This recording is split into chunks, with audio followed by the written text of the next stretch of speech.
O'zbekiston pensionerlariga ajoyib xushxabar. O'zbekistonda rasman pensiya, nafaqa, oyliklar barchasi oshirildi. Prezident qarori 23-iyun kuni e'lon qilindi. Barcha O'zbekiston fuqarolari videoni o'tkazib yubormasdan xabardor bo'ling. Assalomu alaykum, hurmatli tomoshabinlar. O'zbekiston va jahonda sodir bo'layotgan eng so'nggi va dolzarb xabarlarni o'tkazib yubormaslik uchun hoziroq like tugmachasini bosib qo'yishni unutmang. Do'stlar, erinmasdan ushbu videorolik ostiga bir donadan like bosib qo'ying. Bu sizning shunchaki 1 daqiqa vaqtingizni oladi. Videoroligimiz kabutar kabi uchib, barcha pensionerlarga birinchilardan bo'lib yetib boradi. Videoni tarqatish uchun o'z hissangizni qo'shing.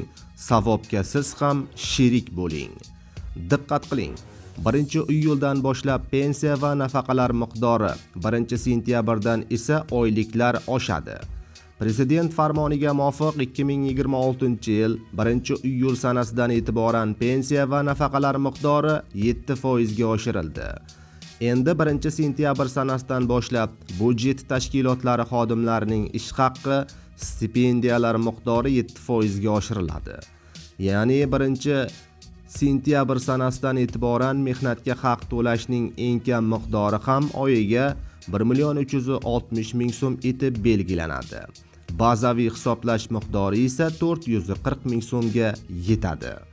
Hurmatli kuzatuvchilar, videoroliklarimiz keng tarqalib, barcha nafaqaxo'rlar va pensionerlarga yetib borishligi uchun ayamasdan, erinmasdan, tortinmasdan like tugmachasini bosib qo'yishni unutmang.